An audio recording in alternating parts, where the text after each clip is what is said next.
A new Wordle puzzle is online. Click on the link to play. Listening to the following video may give you clues. Please like and share the videos. Leeds United 1-1 Brighton Hove Albion. A stoppage-time header by Steven Strauch lifts Leeds United out of the bottom three. In response, Leeds are overreacting to the defeat of Watford and Leicester. We look at the quality and craft of Brighton's game and how Leeds overreacted.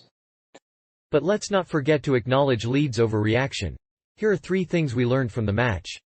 Struach's stoppage-time header lifts Leeds United out of the bottom three. After 2 goals in the first half, the visitors were clinging to hope for a point. They sat back in the second half and only managed to score on 1 occasion, with a free kick from Rafinha going narrowly wide. But Leeds pressed and found space at the back post, and Strauch slammed home a cross from Joe Gelhardt. In their last home match, Leeds United drew unanimous 1 with Brighton. Danny Welbeck's first half strike had put Brighton ahead at Elland Road, but Pascal Struach's stoppage-time header proved to be the difference in the match. Leeds now sit 3 points above Brighton, who had lost to Tottenham earlier on Sunday. The win lifts Leeds out of the bottom 3. The victory over Burnley has left the visitors in 4th place, while Leeds United have moved up to 17th from 18th. Despite losing to Brighton, they still have an outside chance of qualifying for the Premier League next season, provided they can win their remaining 2 games.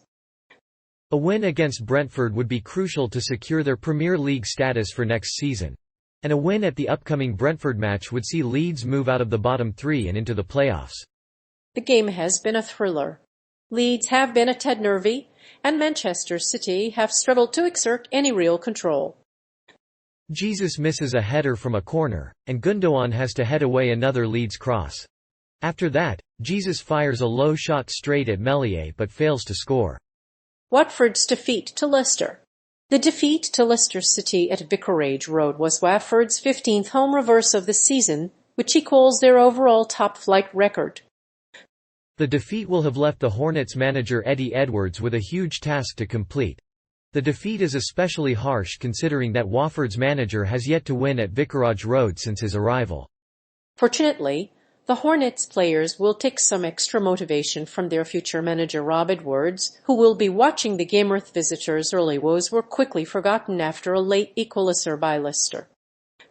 Their defenders were unable to maintain a solid backline and they were not cohesive up top.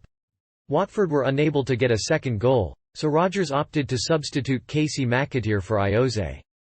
It was a vital goal that proved the difference between the teams. Leicester had a number of early chances to break the deadlock, but Watford didn't let them take any. They defended any dangerous Leicester attacks. The visitors had poor final balls and failed to convert corners into chances. Watford were lucky to have their only chance in the final quarter, as Leicester failed to clear any corners or crosses. So, despite the defeat, Watford will be confident that they can stay in the top 10. Watford's semi-final defeat to Leicester was a game to remember. The Hornets went from the depths of despair to the heights of triumph in 19 turbulent seconds. However, they did not finish high enough to secure automatic promotion and suffered an on-road defeat at the King Power Stadium. David Nugent's goal was the only one to separate the 2 teams. Watford's fans will always remember their last-minute fight, despite the defeat. Brighton's craft and quality. Despite conceding a late equaliser, Leeds United displayed a fine mix of quality and craft to earn a point at Brighton Hove Albion. With the game in its final stretch, Leeds United's performance will give them hope of staying in the Premier League. Leeds were unlucky not to have taken the lead inside 3 minutes, when a shot from Gelhardt hit Liam Cooper in the face. The home side, meanwhile, have won 4 of their last 5 home matches. They've drew 2 and won 1. Leeds are winless in their last 4 games and have collected only 1 point from a possible 12. They'll also be without key players Stuart Dallas and Pablo Hernandez after their red card against Chelsea. The visitors can expect a tense match against a high-flying Brighton side, but the odds are stacked in their favor. Bissouma completed 95% of his passes, while Pascal Struach was one of the most impressive players for Leeds. The Frenchman had a superb game and has accumulated more clearances than anyone else. His injury time equaliser against Brighton came at a crucial time for the visitors. After the break, Brighton's performance dwindled, but Leeds showed a sharp edge when they were playing for something. A win for Leeds would lift the club out of the Premier League relegation zone and keep them on track for safety in the Championship. Both sides will be desperate to avoid a defeat after Chelsea's 3-0 defeat on Wednesday. Leeds and Brighton are now just 1 point apart, with Burnley beaten by Tottenham Hotspur earlier in the day. If Leeds could get a point at the end of this, it would keep their Premier League status. Leeds overreaction. After their 3-0 defeat to Chelsea, Leeds United will be hoping to avoid relegation today with a win over Brighton on 26 Hove Albion. The defeat to the Blues was Leeds' third straight defeat in second this season, and they also lost a player in the process. Dan James was sent off in that game. Leeds now sit level with Burnley at Everton in the relegation zone, with both sides having played fewer games. Brighton, meanwhile, are in good form and have little to play for in the league, and have recently beaten Burnley 2-0, making this match a crucial one for the club. The first half was a tight affair, and both sides were battling for a point. But Leeds fans were wildly enthusiastic. Many chanted for a penalty after a handball by Veltman. As a result, Leeds won a corner and Raphinha delivered a poor cross. The visitors were on the brink of relegation when Danny Welbeck opened the scoring in the first half, but Leeds supporters went on to score a late equaliser through Pascal Struhr.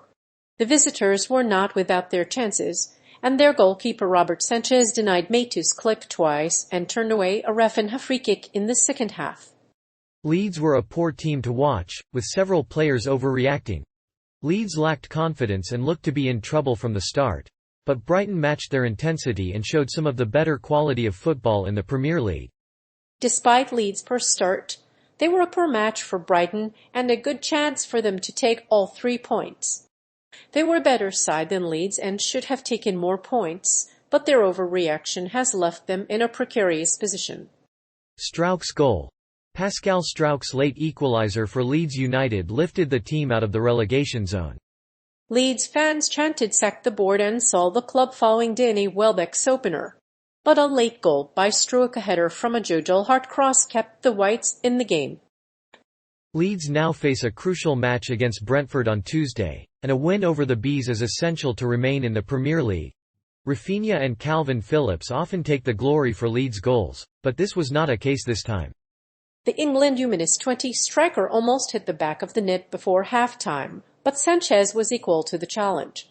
Raphinha almost nudged home the winner from the back post, but his attempt rolled wide. Leeds were destined for a fourth consecutive home defeat before Strauch's late winner. The Leeds Wanderers have now scored 7 stoppage-time goals this season, with 6 of those goals winning points. As the game drew to a close, nervy finish, Leeds deserved to draw at Brighton. But Leeds dominated possession and looked to score, with Welbeck hitting a header over Liam Cooper's crossbar with the game on the line. Brighton's performance was better in the second half, with the Seagulls battling hard to maintain their lead. After the break, Brighton took the lead, with Danny Welbeck outmuscling Diego Llorente to cross a ball into the box. Despite the danger, Welbeck's cross looked harmless and looked like a simple header. After a couple of Leeds chances, Danny Welbeck dinked the ball over the onrushing Missler's goal.